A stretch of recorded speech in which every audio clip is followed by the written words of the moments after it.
Hello students, एक बार फिर से आप सभी का स्वागत है आपका अपना YouTube channel Praveen education centre में। स्टूडेंट्स, आज हम देखने वाले हैं हमारा जो कक्षा 10वीं विज्ञान का जो हमारा अध्याय 1 था, जीवों का विकास यानी कि इवोल्यूशन का आज हम अगला पार्ट लेकर आए हैं। ठीक है, जो कि आप लोग का पार्ट चौथा। ठीक है, इससे पहले मैंने आप लोग को पार्ट 1, पार्ट 2, पार्ट 3 प्रोवाइड करा दिया हूँ, जो जिसे आप लोगों ने काफ़ी ज़्यादा पसंद किया मेरे वीडियो को। उसके लिए आप लोग सभी को दिल से शुक्रिया, और आप सभी से सॉरी भी कहना चाहूँगा, क्योंकि चैप्टर 1 था, मैंने उसको कंप्लीट कराए बगैर ही मैंने चैप्टर 2 और 3 को कंप्लीट करा दिया हूँ। तो चैप्टर 2 और 3 को में यदि अभी आप लोग आ गए होंगे, आप लोग का स्कूल खुल गए हैं, तो आप लोग उसको अभी जाके अच्छे से देख सकते हो, और इसको आप लोग भी कवर कर देना। जो चैप्टर 1 का कुछ छूटा था उसको मैं आज के वीडियो में पूरा कवर करा दूंगा, एक ही वीडियो में। ठीक है, जितना भी छूटा इधर। ठीक है, और इसको पार्ट पार्ट में डिवाइड नहीं करूँगा, जितना समय तक जाएगा देखा जाएगा। ठीक है, कितने समय तक जाता है। तो आज की इस वीडियो में मैं आप लोग को हमारे यहाँ पास जो जितने भी पेजेस हैं जो छूटा हुआ है, यानी कि यहाँ पास पाँच से हम लोग पूरा यहाँ पास जो 13 तक का जो भी है, ठीक है, इन सबको आज हम लोग कवर करने वाले हैं। ठीक है, तो देखो आज मैं इसको हम पूरे बुक को नहीं पढ़ेंगे। ठीक है, मैं आप लोगों के लिए कुछ नोट्स टाइप का बना के लाया हूँ, जिसमें से यहाँ पर जो जो मेन मुख्य मुख्य पॉइंट यहाँ पर लिखा हुआ है, ठीक है, उन सब को, यानी कि आपको जब आप पूरा इसको पढ़ोगे, ठीक है, तो आपको क्या किस में से आपको आउटपुट मिलेगा, जो आपके काम की चीज़ है। ठीक है, उन चीज़ों को मैं आप लोगों के लिए निकाल के लाया हूँ, जिससे हम लोग कम समय में और पूरा सबको समाप्त कर देते हैं। ठीक है, क्योंकि अब समय भी निकल चुका है। ठीक है, तो हम लोग आपको एक्सप्लेन करा दूँगा यहाँ पर जितने भी टॉपिक्स हैं। ठीक है, सबको हम लोग अच्छे से देख लेंगे। ठीक है, पर जो भी है जितना है सबको एक बार अच्छे से आपको दिखा दूंगा। फिर आ जाएगा हम लोग का अभ्यास का प्रश्न, जिसे मैं आप लोग को अगले वीडियो में प्रोवाइड करा दूंगा।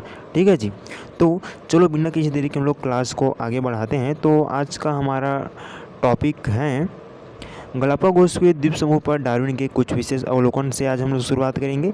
इससे पहले मैंने आपको ये वाला वीडियो को कवर करा दिया था, डार्विन के अवलोकन, और इसको भी आप लोग को करा दिया गया था, जो गलापागोस के द्वीप समूह पर डार्विन के कुछ विशेष अवलोकन को। ठीक है, जहाँ पर उन्होंने बहुत सारे जो जीव हैं और पौधे हैं उनका उन्होंने क्या किया था, अवलोकन किया था। ठीक है जी, तो चलो सबसे पहले हम लोग देख लेते हैं हमारा टॉपिक जो है गलापागोस के द्वीप समूह पर डार्विन के कुछ विशेष अवलोकन को हम लोग देख रहे हैं। ठीक है, उन्होंने क्या क्या अवलोकन किया था गलापागोस द्वीप समूह में पहुंचकर। ठीक है, तो सबसे पहले आप लोग जान लो कि जो गलापागोस द्वीप समूह है वह कहाँ स्थित है।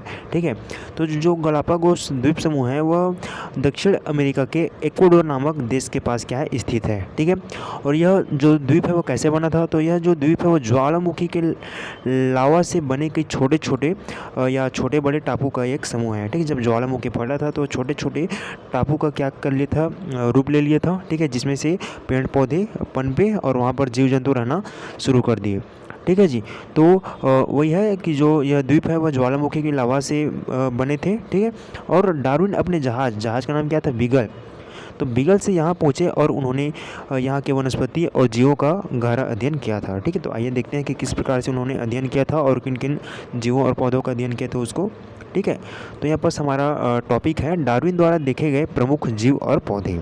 ठीक है, तो यहाँ पास कुछ जीव और पौधे के नाम हैं, और यहाँ पास उनके जो अनुमानित आकृति थी, आकार थी, उनको उन्होंने नोट किया था, जिसे वह यहाँ पर जीव या पौधे को यहाँ पर दर्शाया गया है, और उनके जो अनुमानित आकार थी उसको उन्होंने बताया था, और उनकी क्या विशेषता थी उसको भी जो डार्विन है उन्होंने बताया था। ठीक है, तो चलो सबसे पहले देख लेते हैं कौन कौन से जीव हैं और पौधे हैं उनको। ठीक है, तो सबसे पहले नंबर पे है वो है गोहेटा जैसे जीव। ठीक, तो गोहेटा जैसे जीव जो है आपको यहाँ पर जो देख रहे हैं ना चित्र नंबर 1 में, ये क्या है, गोहेटा है, जो कि छिपकली जैसे दिखता है। ठीक है, छिपकली जैसे जी। ठीक है, और इनकी जो अनुमानित आकार थी वह 60 से 100 सेंटीमीटर के आसपास में थी। ठीक, किसका, गोहेटा का। ठीक है, और है हमारा बोम्बी पक्षी, जो कि हंस जैसा दिखता है, आपको चित्र नंबर 2 में आप लोग देख पा रहे होंगे। ठीक है, यह है बोम्बी पक्षी। ठीक है, जो कि समुद्र के किनारे रहने वाला पक्षी है, और इनकी जो आकृति थी या आकार थी वह थी 70 से 90 सेंटीमीटर के बीच में। और कैक्टस तो आप लोग भी देखते होंगे, आपके घरों में भी होगा आसपास, है ना। तो कैक्टस जो था वो लंबा और कांटेदार वाला पौधा था, जो कि आप लोग यहाँ पर देख पा रहे होंगे चित्र क्रमांक 3 में, चित्र नंबर 3 में यहाँ पर दिया गया है, जिसका जो आकार था वो 600 से 700 सेंटीमीटर। ठीक है जी, यानी कि इनका जो आकार था वो क्या था, 600 से 700 सेंटीमीटर के इनका आकार था। ठीक है, और हमारा जो अगला है वो क्या थी, फिंच पक्षी थी, जो कि विभिन्न चोंच वाले छोटे पक्षी थे। ठीक है, अभी आगे देखेंगे किस प्रकार से दिखता है फिंच पक्षी। ठीक है, और इनकी जो आकृति थी वो 10 से 20 सेंटीमीटर की थी, यानी कि काफ़ी छोटी थी। ठीक है, और कछुआ देखा और वर्मी देखा। ठीक, तो कछुआ का जो कछुआ था वो उसकी विशेषता यह थी कि वो एकदम भारी भरकम शरीर वाला था। ठीक है, और काफ़ी लंबी उम्र वाला। ठीक है, यानी कि काफ़ी पुराना रहा होगा। यहाँ पर आप देख पा रहे होंगे, दिखने में ही लग रहा है एकदम डेंजर टाइप का, है ना। तो ये काफ़ी लंबी उम्र वाला था और भारी भरकम था। ठीक है, जिसका जो आकृति थी वह 120 से 150 सेंटीमीटर थी। ठीक है जी। और जो वर्मी, जिसे आर्madillo कहा जाता है, वो क्या थे, इनकी विशेषता यह थी कि प्राचीन वर्मी, यानी कि पहले के जो वर्मी थे वो काफ़ी बड़े थे, और जो वर्तमान के वर्मी हैं वो छोटे थे। ठीक है, इनका जो चित्र है उसको चित्र नंबर 6 में दर्शाया गया है। तो आइए यहाँ पर सोच आपको दिखा देता हूँ वर्मी किस प्रकार से दिखता है। तो ये है वर्मी, जो कि ये पहले का वर्मी है। ये जो वर्तमान के वर्मी है वो है। ठीक, तो पहले के जो वर्मी रहते थे जी, उसका जो आकृति थी वो 10 फीट थी। ठीक है, कितना थी, 10 फीट। यहाँ पर आप लोगों का यहाँ पर छोटा सा लिखा है। ठीक, बुक में देखोगे तो आपको दिख जाएगा। ठीक है, तो जो बड़े आकृति की जो वर्मी थी, जो पहले रहा करता था, ठीक है, वर्तमान में तो छोटा वाला रहता है। तो उन्होंने देखा कि जो पहले के जो वर्मी थी उनका जो आकृति थी वो 10 फीट की थी, और जो छोटा वाला था उसका वो चूहे के जैसा था। ठीक, चूहे की जैसी आकृति कीजिए, है ना, यानी कोई 10 से 15 सेंटीमीटर के बीच में, है ना। तो यहाँ पर देखते हैं कि जीवाश्म से प्राप्त प्रमाण को देख लेते हैं कि उन्होंने जीवाश्म से क्या क्या प्रमाण प्राप्त किए हैं, है ना। तो डार्विन को वर्मी यानी कि आर्madillo का प्राचीन जीवाश्म मिला। ठीक है, प्राचीन जीवाश्म मिला जो आज की वर्मी से काफ़ी बड़ा था। ठीक है, जब जो डार्विन है, ठीक है, डार्विन कौन है, वैज्ञानिक है, खोज करता है, जो वहाँ पर गया था वहाँ का क्या करने के लिए, जो द्वीप समूह है गलापागोस, वहाँ उन्होंने क्या करने गया था, परीक्षण करने गया था, यानी कि देखने के लिए गया था। ठीक है, कि किस प्रकार से हैं वहाँ, किस प्रकार के जीव पाए जाते हैं, उसको देखने के लिए गए थे।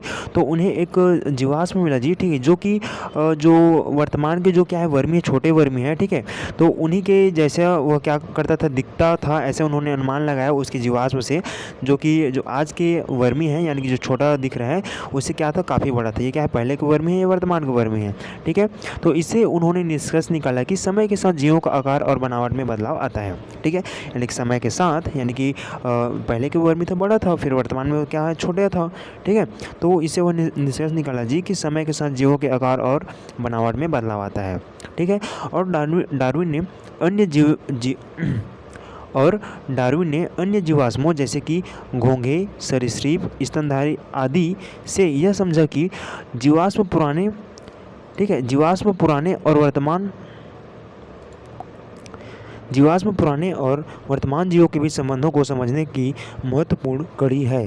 ठीक है, लेकिन डार्विन ने जो घोंघे हैं और सरीसृप, देखो सरीसृप के अंतर्गत जो उस जीव को रखा जाता है जो जब वह चलते हैं तो उसका जो बॉडी रहता है वो भी ज़मीन में क्या होते रहते हैं, स्पर्श होते रहते हैं, जैसे कि सांप हैं और मगरमच्छ हैं, छिपकली हैं, कछुआ हैं, ये सब क्या सरीसृप के अंतर्गत आता है। ठीक है, तो इन सभी के, यानी कि घोंघे के, सरीसृप के और कुछ स्तनधारी जीव, ठीक है, उनके जीवाश्म से यह समझा कि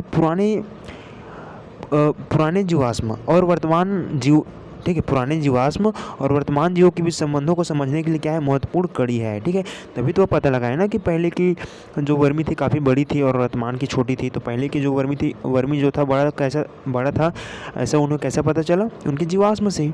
ठीक है, और जीवाश्म से क्या क्या चीज़ों का पता चला, काफ़ी चीज़ों का पता चला जी। जैसे कि हम लोग डायनासोर हैं, डायनासोर का हमें आकृति का पता चला कि पहले बड़े रहे होंगे, इतना बड़ा था, है ना। तो ये सब था। ठीक है, तो अब देखते हैं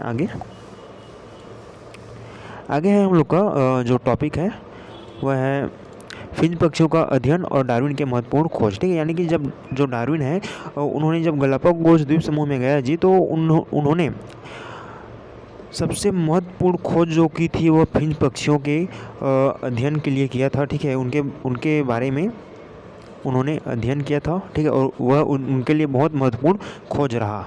ठीक है, फिंच पक्षियों का। ठीक है, तो आइए देखते हैं कि क्या उन्होंने खोज किया था डार्विन ने।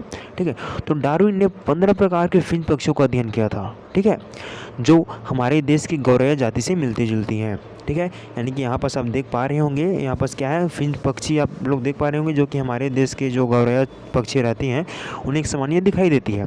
ठीक है, तो जो डार्विन ने 15 प्रकार के यानी 15 अलग अलग जो फिंच थी उनके क्या किया, उन्होंने अध्ययन किया था। ठीक है, जो हमारे देश की गौरैया जाति के पक्षी से मिलती जुलती हैं। ठीक है, सभी फिंच एक जैसे दिखते थे, परंतु हर टापू पर मिलने वाले फिंजों में उनके चोंच के आकार, पंखों के रंग और आकार में अंतर था। ठीक है, यानी कि जो फिंच थे वो सब तो दिखने में एक ही जैसे है ना, एक ही जैसे क्या होते थे, वो दिखाई देते थे, लेकिन अलग अलग टापू में। ठीक है, अलग अलग क्या था, टापू था। ठीक है, तो अलग अलग टापू में रहने वाले जो फिंच थे, ठीक है, फिंच थे, उनके चोंच के आकार में, ठीक है, चोंच के आकार में, उनके पंखों के रंग में और उनके आकार में अंतर था। ठीक है, अलग अलग टापू में जो फिंच पक्षी रहती थी, ठीक है, उनके चोंच का आकार, किसी का चोंच का कलर अलग था, ठीक, किसी का मोटा चोंच का था, ठीक, किसी का पतला चोंच था, ठीक है, किसी का कलर अलग था, लेकिन था वो फिंच ही। ठीक है, तो इस प्रकार से उन्होंने क्या किया, खोजा। ठीक है, और बताया, है ना। तो इससे उन्होंने यह समझा, किसने, डार्विन ने, कि सभी फिंच एक ही पूर्वज से उत्पन्न हुए थे। ठीक है, यानी कि जितने भी फिंच हैं, यानी कि उन्होंने कितने प्रकार के फिंच का अध्ययन किया था, 15 प्रकार का। ठीक है, तो जितने भी फिंच हैं वो एक ही पूर्वज से उत्पन्न हुए थे। ठीक है, ऐसा उन्होंने समझा। ठीक है जी, अब पक्षी तो फिंच ही है ना, लेकिन क्या है, वो उन सभी को उत्पत्ति एक ही क्या पूर्वज से हुआ होगा, ऐसा उन्होंने समझा। ठीक है, लेकिन हर द्वीप का वातावरण, भोजन और जीवाश्म शैली अलग होने के कारण उनकी चोंच और बनावट में अलग अलग परिवर्तन हुए। ठीक है, यानी कि ये जो फिंच पक्षी है, ठीक है, वो इनका जो उत्पत्ति है एक ही पूर्वज से हुआ है, लेकिन अलग अलग टापू में, ठीक है, अलग अलग टापू में वहाँ का वातावरण, भोजन और जीवन शैली अलग होने के कारण, ठीक है, उनकी चोंचों की बनावट, ठीक है, यानी कि चोंच की बनावट और उनकी कलर और आकृति में थोड़ा बहुत परिवर्तन देखने को मिला। ठीक है,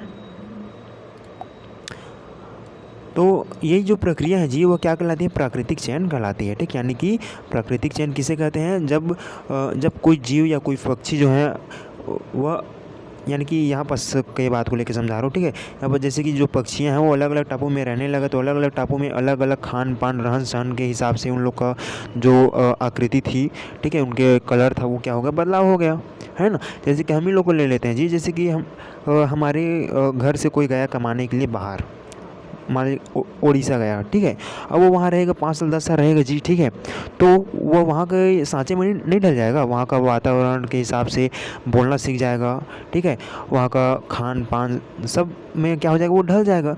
तो उसी प्रकार से यहाँ पर बोला है, ठीक है, तो उसी को क्या बोलते हैं, प्राकृतिक चयन बोलते हैं, यानी कि मौजूद साधन, संसाधन और रहन सहन, यानी कि आवास से के कारण वहाँ के जो माहौल में ढल जाने की प्रक्रिया क्या कहलाती है, प्राकृतिक चयन कहलाती है। ठीक है, अब देखते हैं डार्विन ने क्या क्या निष्कर्ष निकाला, इसको हम लोग यहाँ पर देख लेते हैं। ठीक है, तो गलापागोस में इन जीवों और पौधे के आधार पर डार्विन ने यह निष्कर्ष निकाला, ठीक, किन किन जीवों पर, जो पक्षियाँ थी, ठीक है, जो अलग अलग क्या पक्षी हैं, और जो कछुआ था, ठीक है, वर्मी था, ठीक है, इन सभी जीवों और पौधों के आधार पर डार्विन ने यह निष्कर्ष निकाला कि जीवों में समय के साथ धीरे धीरे बदलाव आते हैं। ठीक है, यानी कि समय के साथ कोई भी चीज़ है यार, ठीक है, जीव हैं, जंतु हैं, हम ही लोग क्यों ना हो, मनुष्य, समय के साथ समय धीरे धीरे क्या होते हैं, बदलाव आते हैं। ठीक है, ये बदलाव उन्हें अपने पर्यावरण के अनुसार ढालते हैं, ठीक है, जिससे नई प्रजाति बनती है, और यही प्रक्रिया विकासवाद यानी कि इवोल्यूशन कहलाती है। ठीक है, यहाँ पर वही बात बोला है, जैसे कि अपने पर्यावरण के अनुसार ढल जाना। ठीक है, कोई भी चीज़ का क्या रहता है, समय के साथ धीरे धीरे बदलाव आता है। ठीक है, और वहाँ के माहौल और पर्यावरण के अनुसार वहाँ का हो जाता है, ढल जाते हैं, जिससे नई प्रजाति बनती है। ठीक है, जैसे कि ये जो क्या है, फिंच पक्षी हैं, ठीक है जी, ये क्या फिंच पक्षी हैं, ये सब क्या होंगे, अलग अलग टापू में रहेंगे, तो वहाँ के खाना पीना, ठीक है, जो भी उन लोग को पर्याप्त साधन रहेगा, उसके हिसाब से माहौल में ढलेंगे तो उन लोग का कलर, चोंच का रंग या फिर उसका कलर और आकृति क्या हो जाएगा, बदलाव हो जाएगा, जिससे क्या हो जाएगा, नया प्रजाति, ठीक, नया प्रजाति के रूप ये ले लेंगे, ठीक है, रहेंगे फिंजी पक्षी, ठीक है। लेकिन कलर के हिसाब से इन लोग का क्या हो जाएगा, अलग से नया एक प्रजाति बन जाएगा, ठीक है। अब इनसे जो भी फिंज उत्पन्न होगा, ठीक है, इससे जो भी फिंज उत्पन्न होगा वो इन्हीं के जैसा दिखेगा ना, इन्हीं के जैसा कलर का, ठीक है, इन्हीं के जैसे आकृति का, है ना। तो इसी को बोला है जी, उन्हीं को बोला है जी कि पर्यावरण के अनुसार ढलते हैं, यानी ढल जाते हैं, जिससे नई प्रजातियाँ बनती है, ठीक है। और ये प्रक्रिया क्या कहलाती है, विकासवाद यानी कि इवोल्यूशन कहलाती है, ठीक है। अब आगे देखते हैं, हमारा अगला टॉपिक जो क्या है, यहाँ पर बोला है सजातीय लक्षणों का अवलोकन, ठीक है, सजातीय लक्षणों का अवलोकन, ठीक है। तो सजातीय लक्षण होता है क्या है, इसको थोड़ा सा हम लोग आगे समझ लेते हैं। तो देखो जी, सजातीय लक्षण जो होता है वो क्या होते हैं, जिनकी उत्पत्ति एक समान होती है, ठीक है, एक ही अंग से बनी चीज़ें, ठीक है, यानी कि जिनकी उत्पत्ति एक समान होती है, यानी कि एक ही अंग से बनी चीज़ें, ठीक है, लेकिन उनके कार्य अलग अलग होते हैं, ठीक है। वो क्या कहलाते हैं, सजातीय लक्षण कहलाते हैं, यानी कि एक ही चीज़ से उसको उत्पत्ति हुआ रहेगा लेकिन उसका कार्य क्या रहेगा, अलग अलग रहेगा, उसको क्या बोलते हैं, सजातीय लक्षण बोलते हैं, ठीक। तो सजातीय लक्षण में होता क्या है कि उनके कार्य अलग अलग रहते हैं, ठीक है, लेकिन उसकी उत्पत्ति एक समान होती है, ठीक है। तो आइए देखते हैं किस प्रकार से हैं। तो यहाँ पर हम लोग देखेंगे सबसे पहले पौधों में सजातीय लक्षण, फिर उसके बाद मैं आप लोगों को बताऊंगा कि जानवरों में क्या है सजातीय लक्षण, ठीक है जी। तो देखो यार, पौधों में सजातीय लक्षण को हम लोग चलो समझते हैं, ठीक है। तो यहाँ पास बोला है आप लोग का बुक के चित्र नंबर 8 जो कि यहाँ पास आप लोग देख पा रहे होंगे वही है। यहाँ पास तनों के प्रकार और उनके कार्य को यहाँ पास दर्शाया गया है, ठीक है। तो यहाँ पास आपने कई प्रकार के तनों को देखा होगा, ठीक है, जैसे कि यहाँ पर चित्र 8 में आप लोग देख पा रहे होंगे, ठीक है, और आपके घरों के आसपास भी देखते होंगे, ठीक है। इनमें कुछ विशेष तनों वाले पौधे को दिखाया गया है, ठीक है। यहाँ पर जो दिखाया गया कुछ विशेष प्रकार के तने हैं, तो ये देखते हैं किस प्रकार से यहाँ पास है। तो यहाँ पास कुछ तनों के प्रकार को दिया गया है इधर, और इनके कुछ उदाहरण हैं, और तने की उत्पत्ति कहाँ से हुई है उसको है, और इनके कार्य क्या क्या हैं उनको हम लोग देखने वाले हैं, ठीक है। तो देखो सबसे पहले देख लेते हैं हम लोग तनों के प्रकार में। पहला है प्रतान है, ठीक है, फिर कांटा है, फिर कंद है, ठीक है, और आगे देखेंगे नीचे जो भी है, ठीक है। तो प्रतान के अंतर्गत क्या क्या आता है, तो जो कद्दू सबको पता है होगा, कद्दू किसे बोलते हैं, ठीक है, आपके घरों में भी होता होगा, यानी कि कद्दू, और एक झुमक लता नाम का कुछ रहता होगा जो कि कद्दू के जैसे भी ये भी फलता होगा, ठीक है। तो इनमें जो तना पाया जाता है वो प्रतान कहलाता है, ठीक है। प्रतान प्रकार की इसमें तना पाए जाते हैं, ठीक है, और इनकी उत्पत्ति तने की कलिका से होती है, और इनका कार्य रहता है सहारा लेकर चढ़ने में मदद करता है, ठीक है जी, यानी कि आप लोग नार बोलते हैं जिसे हम लोग, ठीक है, गाँव में, जैसे कि कद्दू का ही हम लोग उसका जो उनका क्या है तना है उसको हम लोग जैसे कि ज़मीन से हम लोग कभी आप लोग कई लोग छतों में या फिर कई ऊंचाई वाले जगहों में उसको फैलाते हैं, ठीक है। तो ये सहारा लेकर चढ़ने में क्या करता है, मदद करता है, ठीक है, यानी कि जिसे हम लोग नार व्यवहार बोलते रहते हैं, ठीक है। और कांटा, ठीक है, कांटा वाले तने में क्या आता है, जैसे कि है नींबू, ठीक है। तो इसमें होता है क्या जी, इसका जो उत्पत्ति होती है वो तने की कलिका से होती है, ठीक है, तने की कलिका से होती हैं, जो कि क्या करता है, रक्षा करता है, यानी कि शिकारियों से बचाव, यानी कि हम लोग शिकारी हैं, है ना, तो शिकारी से क्या करते हैं, बचाव करते हैं, यानी कि कोई उसको तोड़े मत, जैसे कि चिड़िया भी उसके अंदर नहीं जा पाएगा, ठीक है। नींबू को आप लोग टूटते या फिर पक्षी को जाते हुए आप लोग नहीं देखे होंगे, ठीक है। और हम लोग भी जैसे तोड़ने के लिए जाते हैं तो एक आग बार तो चुभ ही जाता है कांटा उसका, ठीक है, तो इसका सेफ्टी के लिए होता है भाई। और कंद वाला जो तना रहता है, इसमें क्या होता है, जो आलू रहता है, ठीक है, आलू यानी कि जो ज़मीन के नीचे में जो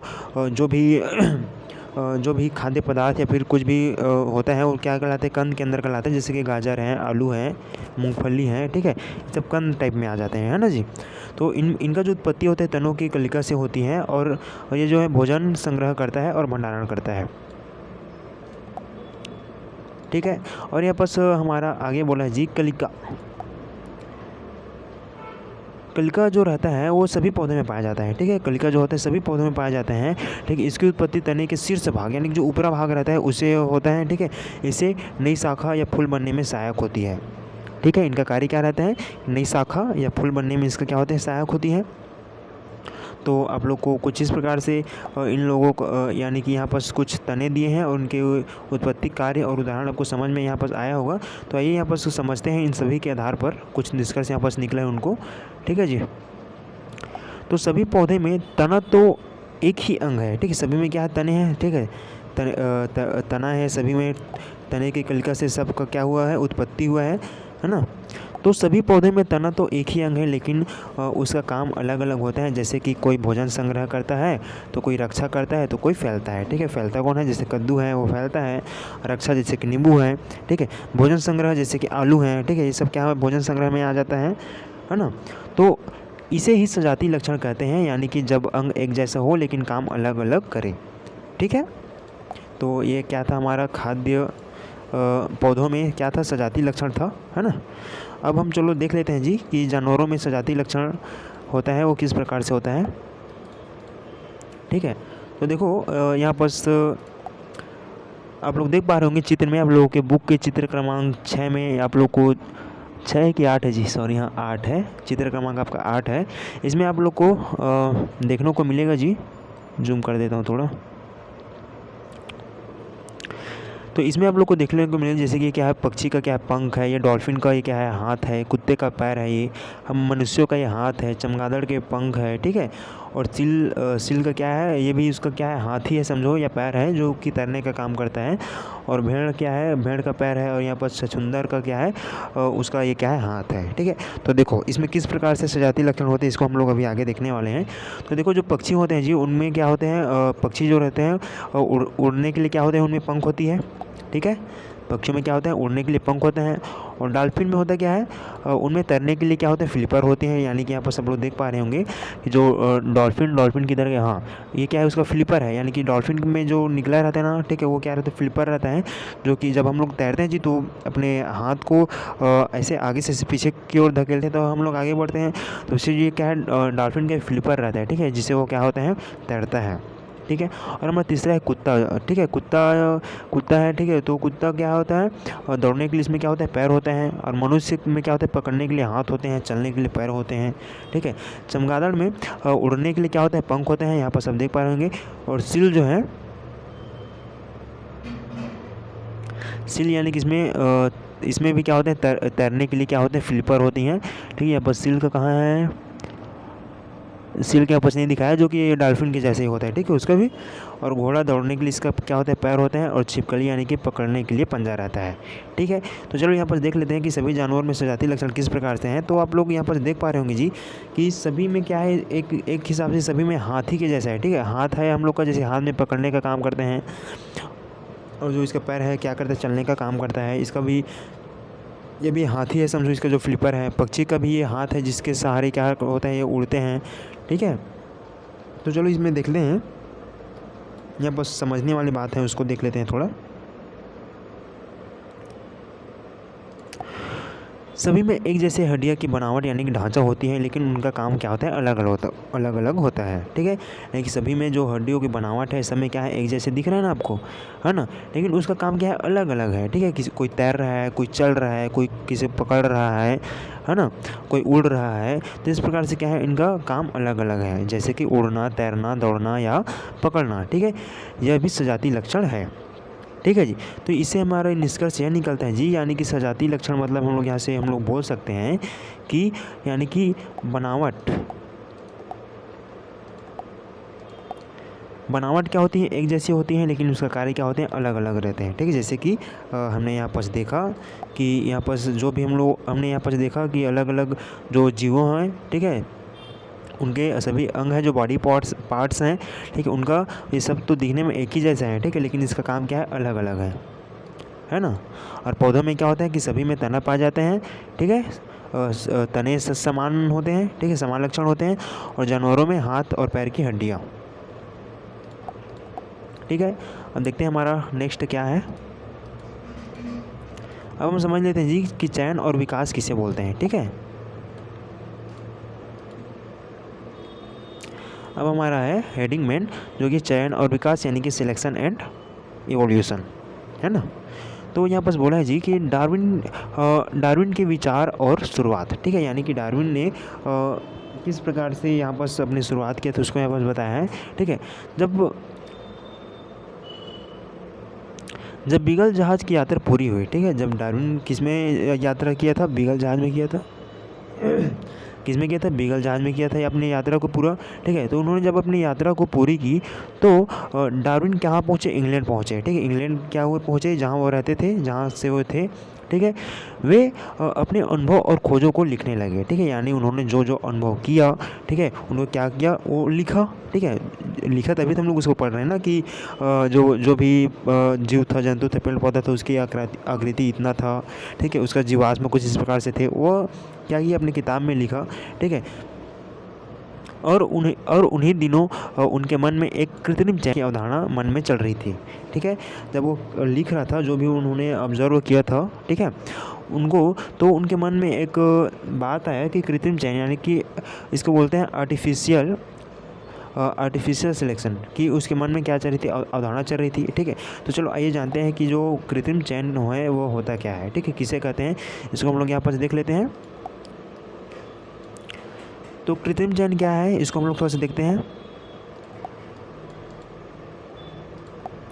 ठीक है। जब मनुष्य अपनी पसंद के गुण वाले पौधे या जानवर चुनकर उनकी नई किस्मों या प्रजाति तैयार करते हैं तो इस प्रक्रिया को कृत्रिम चयन कहते हैं, ठीक है। यानी कि जी यहाँ पर बोला है, जब मनुष्य अपनी पसंद के गुण वाले पौधे, जैसे कि हम लोग फसल उगाते हैं, ठीक है, हम लोग अपन पसंद से उगा लेते हैं, कभी धान, कभी गेहूँ, कभी सरसों, ठीक है, ये क्या है, हमारे पसंद के क्या है पौधे हैं, ठीक है, जो कि क्या है हम लोग अपने हिसाब से कर रहे हैं, यानी कि वह क्या है कृत्रिम चयन, यानी कि मनुष्य उसको कर रहा है, ठीक है। तो इसे बोलता है कृत्रिम चयन, ठीक है। इसके उदाहरण है धान, गेहूँ, मूली, फूल गोभी, पत्ता गोभी जैसी हजारों किस्में मनुष्य द्वारा चयन के कारण है, ठीक है।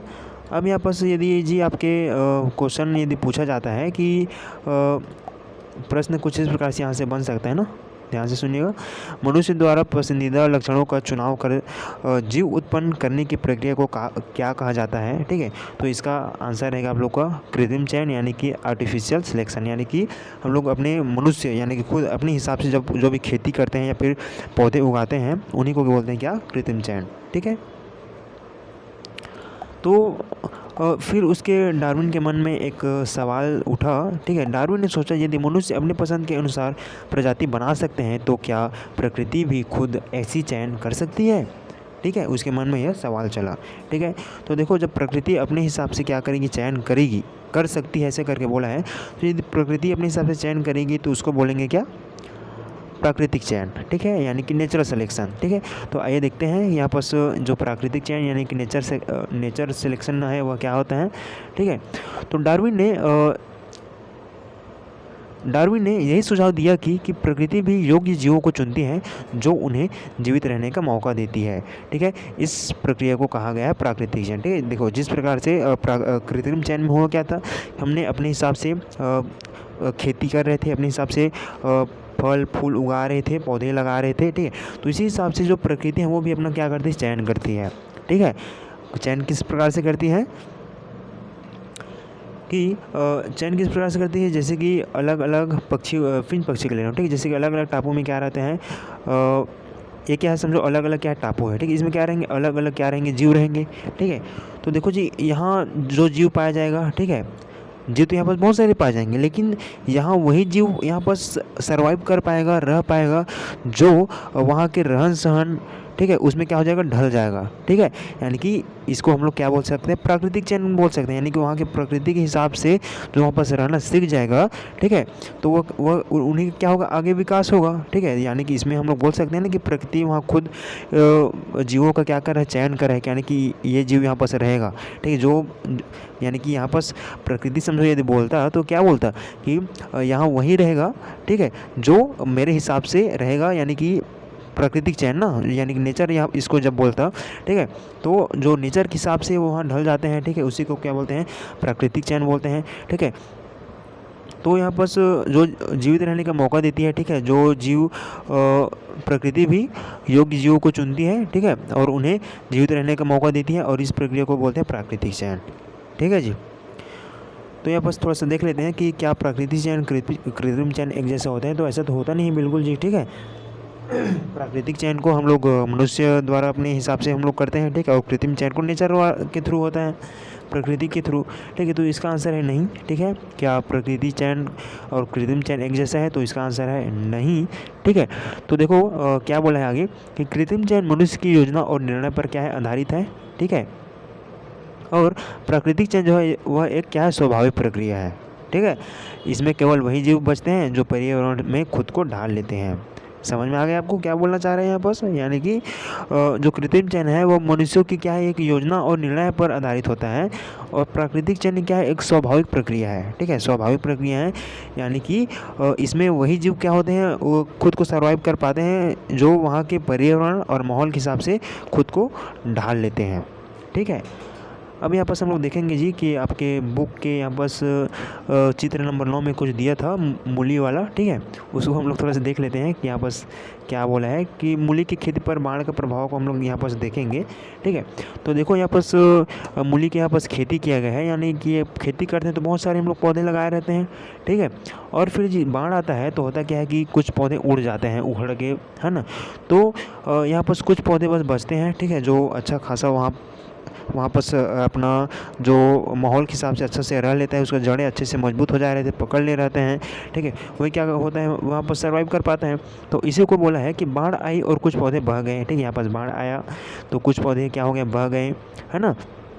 और जो मजबूत पौधे थे वो बचे रहे जी। यहाँ पर सब देख पा रहे हो कि जो मजबूत पौधा था वो बचे हैं, ठीक है। तो इसे निष्कर्ष यह निकलता है जी कि प्राकृतिक चयन में होता क्या है, जो जीव योग्य और अनुकूल थे वो क्या हुए, बचे और आगे बढ़े, ठीक है।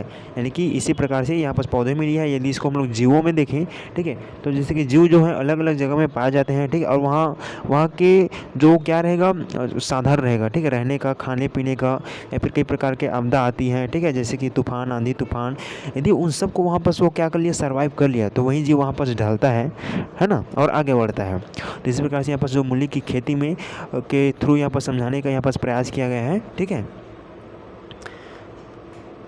और यहाँ पर आगे हैं हम लोग का कृत्रिम चयन के कुछ उदाहरण हैं, ठीक है। यहाँ पर हम लोग देख लेते हैं कि किस प्रकार से हैं उदाहरण हैं, ठीक है। जैसे कि इसमें सब्जियों में किस प्रकार से विविधता पाई जाती है, इसको यहाँ पर दर्शाया गया है, ठीक है। यहाँ पर आप लोग को देखने को मिलेगा कुछ पौधों के नाम, ठीक है। यहाँ पर आपको कुछ पौधों के नाम देखने को मिलेगा, और यहाँ पर उसका चुना गया भाग को यहाँ पर लिया गया है, और उनकी क्या विशेषता है इसको यहाँ पर दर्शाया गया है, ठीक है।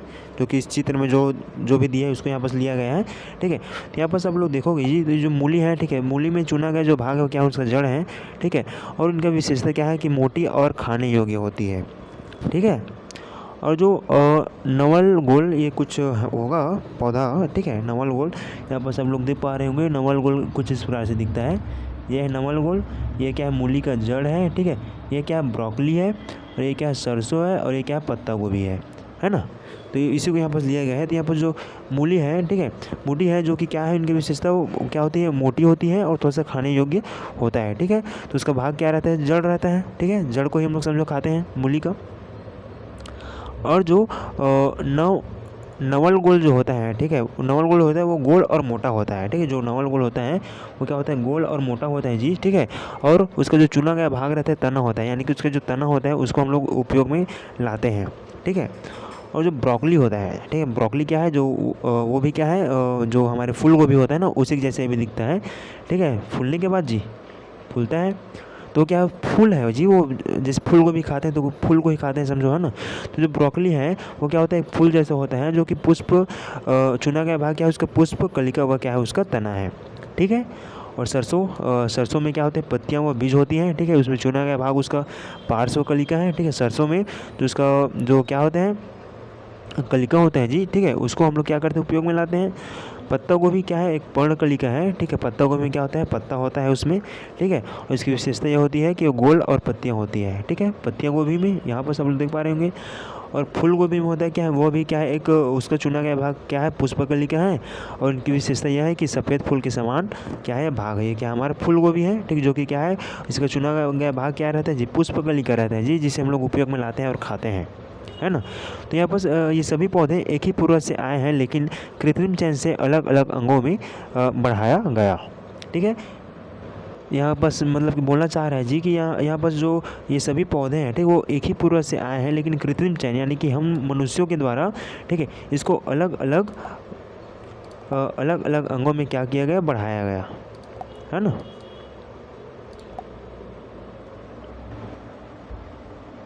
यहाँ पर जो सरसों की प्रजातियाँ हैं, ठीक है, यहाँ पर जो सरसों की प्रजातियाँ हैं उनको मनुष्य द्वारा सब्जियों के खाने जाने वाले भाग, ठीक है, उसको कुछ इस प्रकार से यहाँ पर क्या किया गया, आगे इसको बढ़ाया गया, ठीक है। अब किए होंगे यार कुछ, है ना, रिसर्च वगैरह करके, तो कुछ इस प्रकार से था कि कृत्रिम चयन के कुछ उदाहरण यहाँ पर आप देख पा रहे होंगे कि किस प्रकार से जो पौधा है, ठीक है, उसको यानी कि एक ही पूर्वज से आए, यानी कि यहाँ पर जो चित्र में आपको सरसों से सबको बना है इस टाइप से दिखा रहा है, यानी कि हुआ होगा इस टाइप का कि जो सरसों की प्रजाति रहते हैं उससे मनुष्य के द्वारा सब्जियों के खाए जाने वाले भाग के रूप में इसको क्या किया गया, निर्माण किया गया है, ठीक है।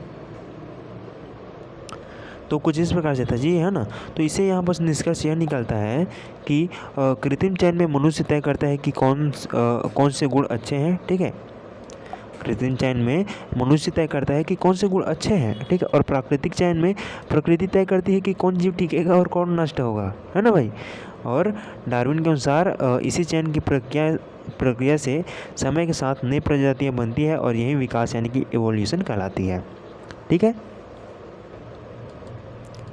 यहाँ बस हमारा जो अगला टॉपिक है जी, जो कि मोस्ट इम्पॉर्टेंट है, जो कि है विकास का सिद्धांत, है ना।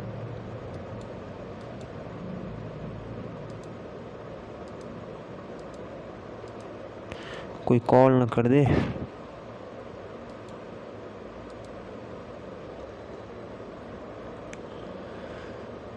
तो हमारा टॉपिक है क्या, विकास का सिद्धांत यानी कि थ्योरी ऑफ इवोल्यूशन, ठीक है।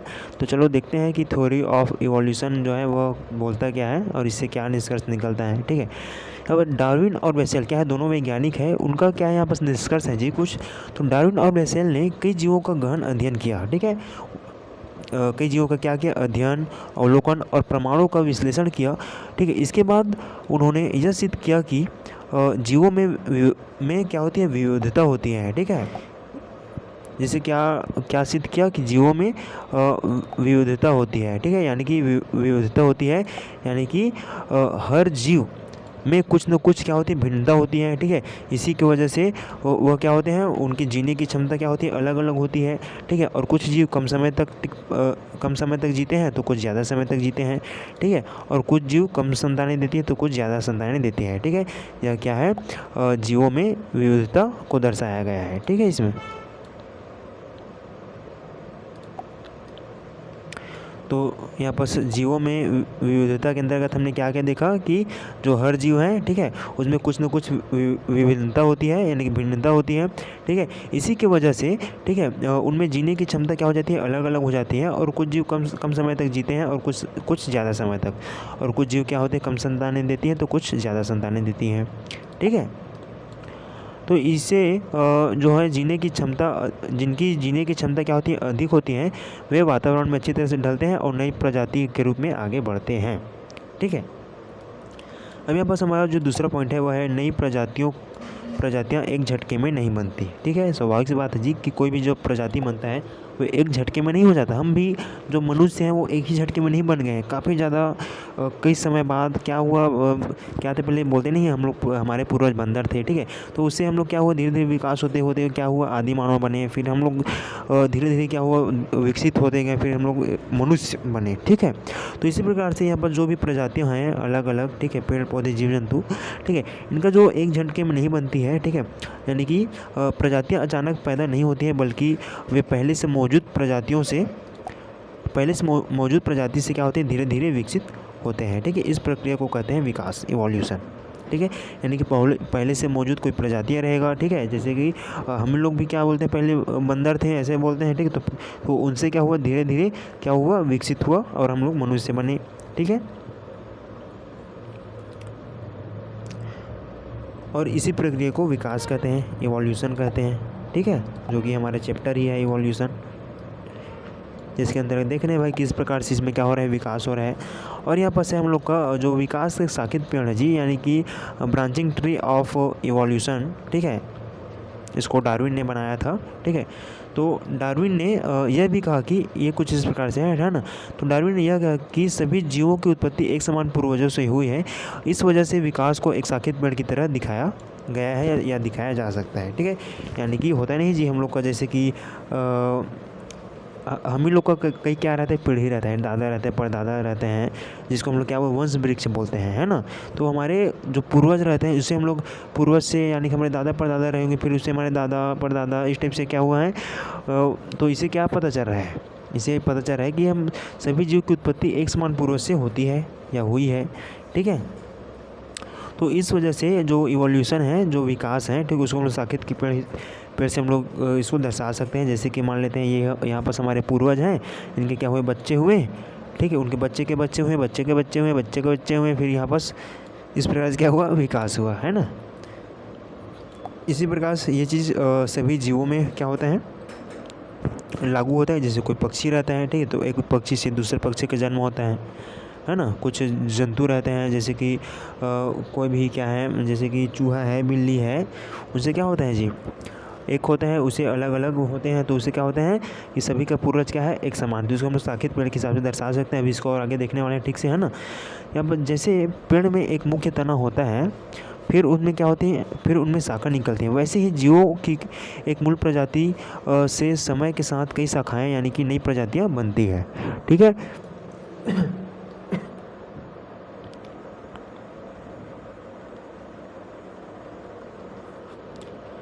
ये बस बोला जी कि जैसे कि पेड़ में क्या होता है, मुख्य क्या होता है, तना होता है, फिर उसमें क्या होती है, शाखा निकलती हैं।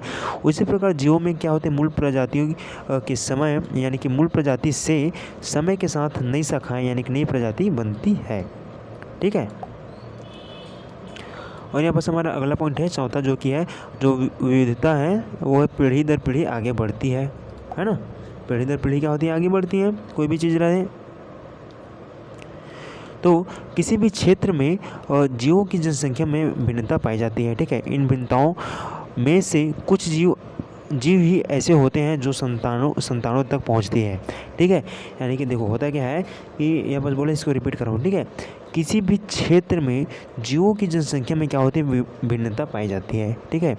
कोई भी अलग अलग क्षेत्र रहते हैं, ठीक है, उनमें जीवों की जनसंख्या में यहाँ पर जनसंख्या में भिन्नता पाई जाती है, ठीक है।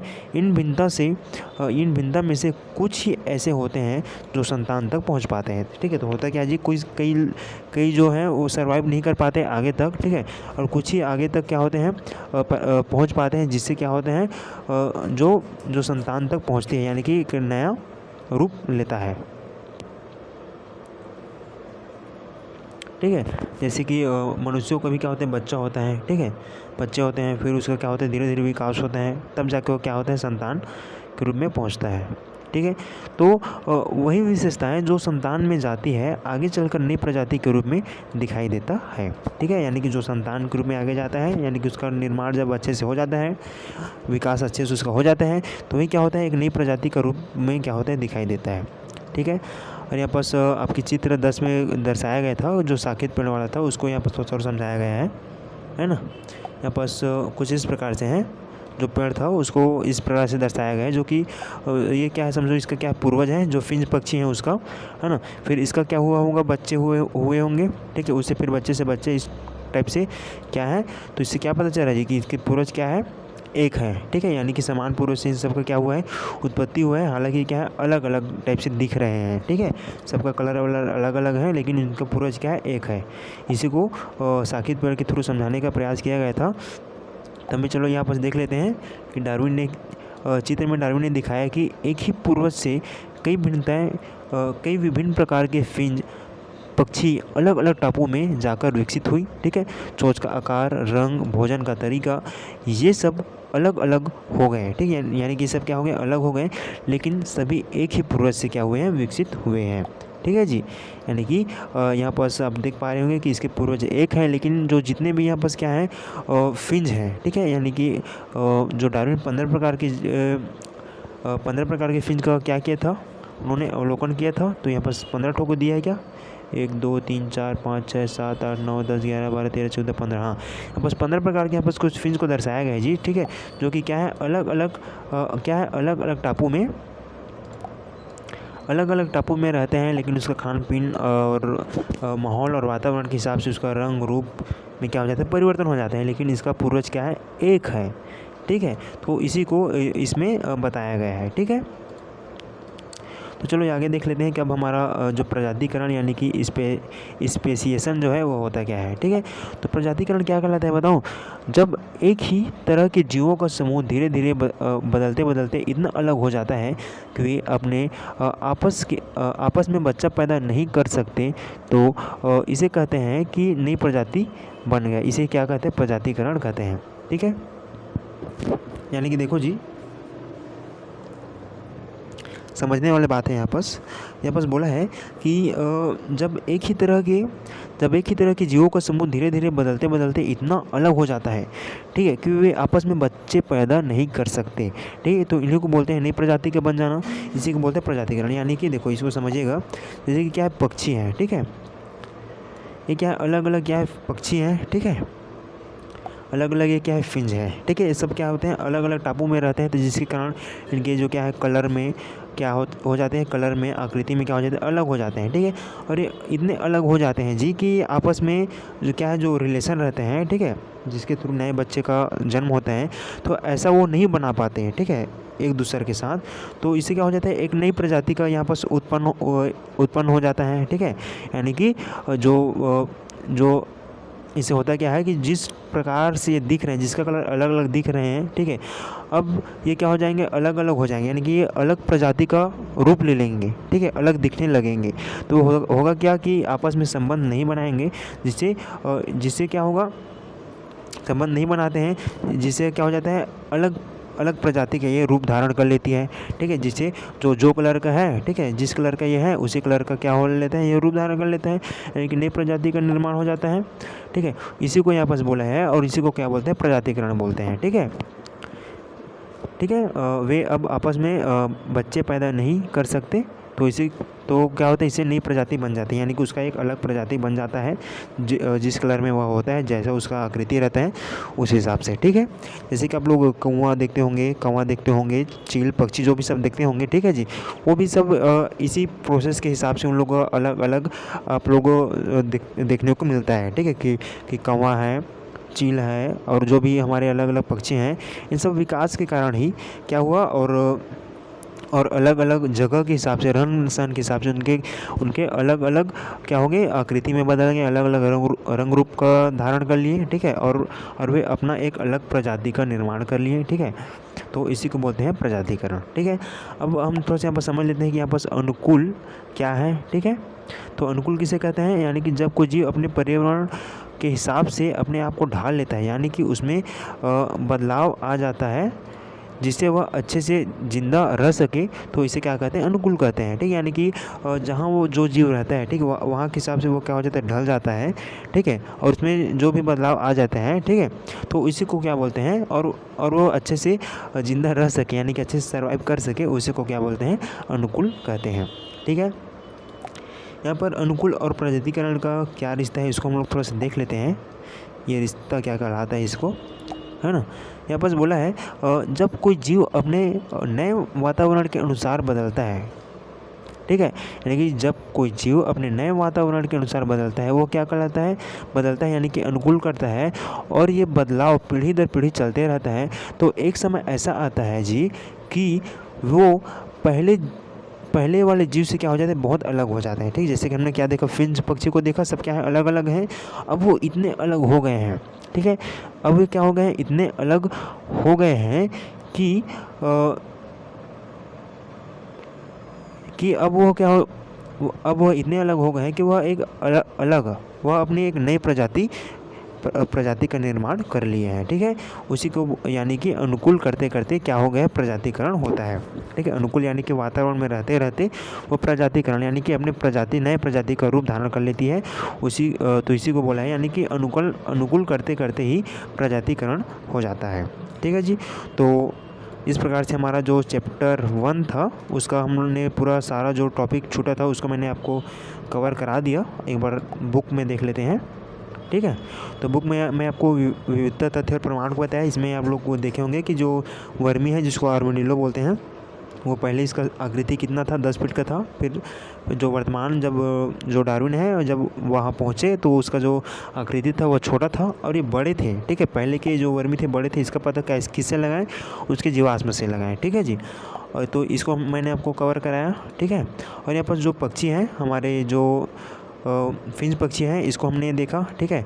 जो कि क्या थे जी, हमारे जो देश के गौरैया जाति से क्या था, मिलता जुलता था, ठीक है। इसको मैंने आपको अच्छे से समझा दिया हूँ। और सजातीय लक्षणों का हमने अवकलन को देखा, ठीक है। यहाँ से किस प्रकार से इसमें सजातीय लक्षण होते हैं कि इसमें सभी में क्या पाया जाता है जी, कलिका पाई जाती है, ठीक है। सभी में कलिका पाई जाती है, लेकिन सबका क्या रहता है, अलग अलग इसका क्या रहता है, क्रिया रहती है, ठीक है।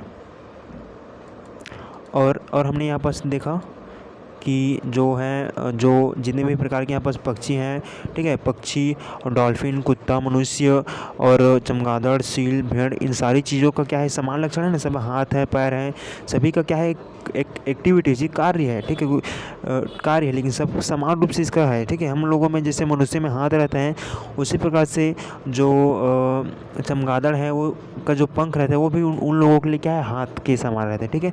जो कि दिखने में भी सेम लग रहे हैं ना, लेकिन सबका कार्य क्या है, अलग अलग है, ठीक है। जिसके हिसाब से हमने पता किया कि जो जीवो हैं, ठीक है, जिसके हिसाब से हमने पता लगाया कि जो जंतु में किस प्रकार से सजातीय लक्षण होते हैं, उसको हमने देखा। और चयन और विकास को हमने यहाँ पर अच्छे से समझा, ठीक है। यहाँ पर हमने देखा कि जब बाढ़ आया तो किस प्रकार से जो मजबूत क्या थे, यहाँ पर मूली था या पौधा था, वो वहाँ पर सर्वाइव किया, उसको हमने देखे थे, ठीक है। और हमने यहाँ पर आगे आपको बताया कि यहाँ पर हमने इसको भी देखा कि जो किस प्रकार से पौधों में क्या हुआ, विकास हुआ, ठीक है। पौधों में विकास हुआ, उसको भी हमने देखा कि एक पौधे से किस प्रकार से अलग अलग पौधे का निर्माण हुआ है, ठीक है। इसके हमने देखा। और विकास के सिद्धांत को हमने देखा, जो कि डार्विन ने जो एक शाखित पेड़ के रूप में इसको समझाने का प्रयास करा था, ठीक है। उसे मैंने भी आपको थोड़ा बहुत एक्सप्लेन कराने का कोशिश किया।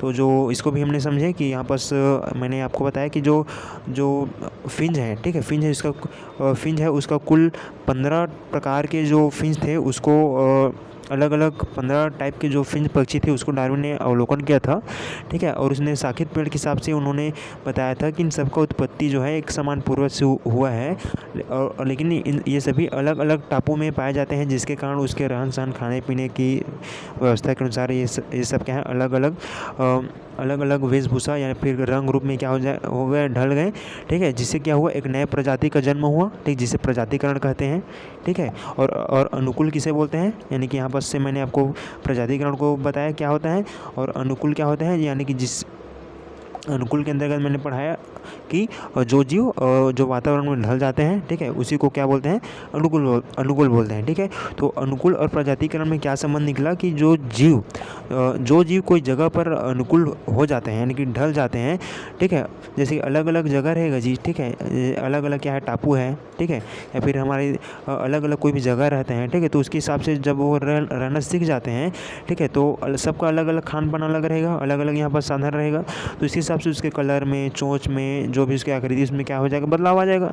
तो अनुकूल के कारण क्या हो जाता है, प्रजातिकरण हो जाता है, ठीक है। यानी कि वह अपना एक अलग खुद का प्रजाति का निर्माण कर लेता है।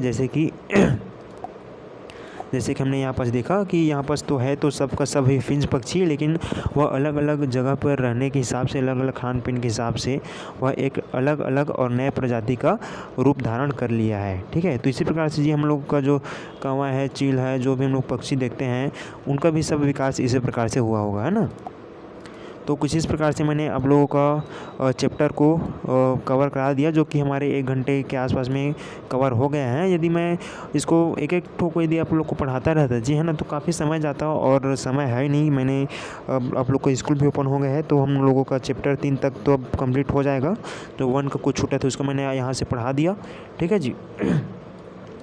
तो उम्मीद करता हूँ आपको समझ में आया होगा। और इस चैप्टर से रिलेटेड एक वीडियो और आएगा, जिसमें मैंने आपको अभ्यास के प्रश्न को एक ही वीडियो में कवर करा दूंगा, ठीक है। तो अभ्यास के प्रश्न में यहाँ पर टोटल कितने क्वेश्चन हैं, यहाँ बस क्वेश्चन के अंदर भी क्वेश्चन दिया है ना। तो इन सारे क्वेश्चन को देखेंगे जी। यहाँ पर टोटल क्वेश्चन 8 है, ठीक है। तो उम्मीद करता हूँ वीडियो पसंद आया होगा, ठीक है। तो वीडियो पसंद आया होगा तो वीडियो को लाइक कीजिएगा और चैनल में नए तो प्लीज़ चैनल को सब्सक्राइब कीजिएगा। तो कुछ इस प्रकार से हमारा जो चैप्टर 1 था जीवों का विकास समाप्त होता है, ठीक है। तो मिलते हैं नेक्स्ट वीडियो में अभ्यास के प्रश्न के साथ, तब तक के लिए बाय।